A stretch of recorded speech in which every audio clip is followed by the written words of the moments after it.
આપણે મસાલા પાઉં બનાવીશું. એના માટે આપણે ટામેટાં 2 નંગ, 1 નંગ ડુંગળી, 2 થી 3 મરચાં, 1 આદુનો ટુકડો, 2-3 લસણની કળી અને કોથમીર, એ સિવાય રેગ્યુલર મસાલા અને પાઉંભાજીનો મસાલો અને બટર અને મીઠું.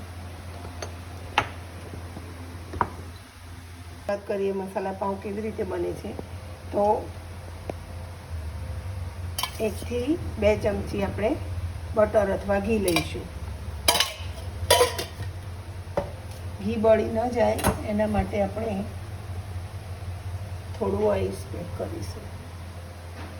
ગેસને લો ફ્લેમ પર ચાલુ રાખીશું.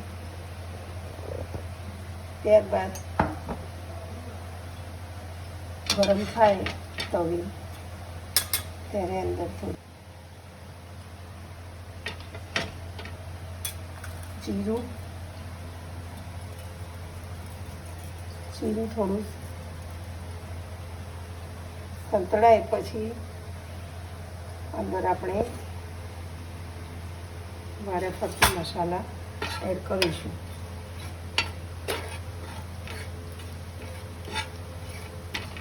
બરાબર, જીરું તકલી જેવા આવ્યું છે.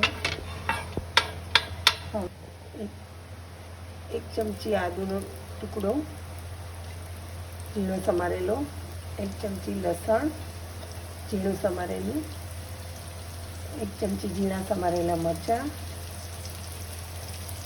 અને 1 નંગ ડુંગળી ઝીણી સમારેલી. અને આપણે સોતે કરીશું થોડી વાર. લગભગ થોડું પાણી સુકાય ત્યાં સુધી આપણે એને સોતે કરીશું. ડુંગળી બરાબર સંતળાઈ જાય એટલે એકદમ આપણે બ્રાઉન નથી કરવાની. થોડું એનું પાણી બળી જાય પછી એમાં આપણે ટામેટાં એડ કરીશું.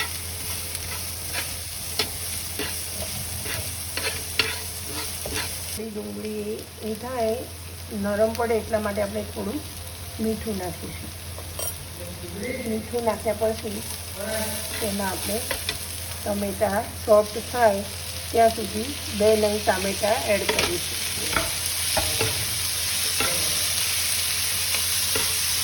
ટમેટાં સોફ્ટ થાય ત્યાં સુધી આપણે એને શેકી ચલાવશું. ટમેટાં સોફ્ટ થઈ ગયા છે. હવે તેમાં આપણે પાઉંભાજી મસાલો એડ કરીશું. થોડું કાશ્મીરી મરચું એડ કરીશું.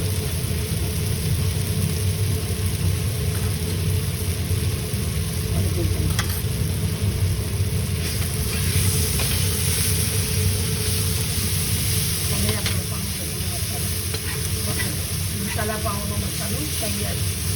હવે પાઉંને આપણે કટ કરી અને તવામાં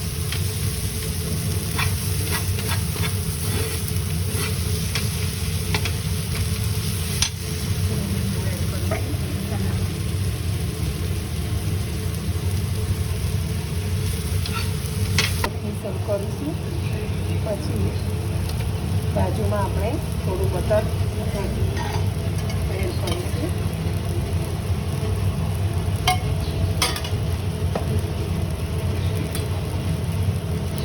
એમાં થોડો પાઉંભાજી મસાલો એડ કરી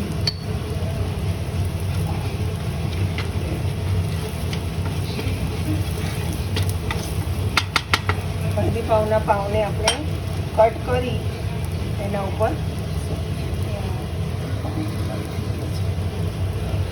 શેકી લઈશું.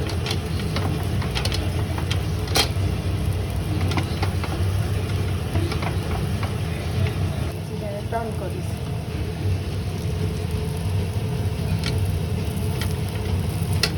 ટર્ન કરેલા પાઉંમાં આપણે બનાવેલો મસાલો ભરીશું.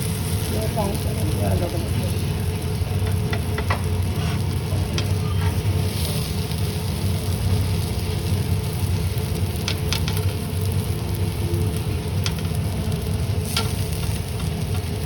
કોથમીર નાખીશું અને પછી શરૂ કરીશું.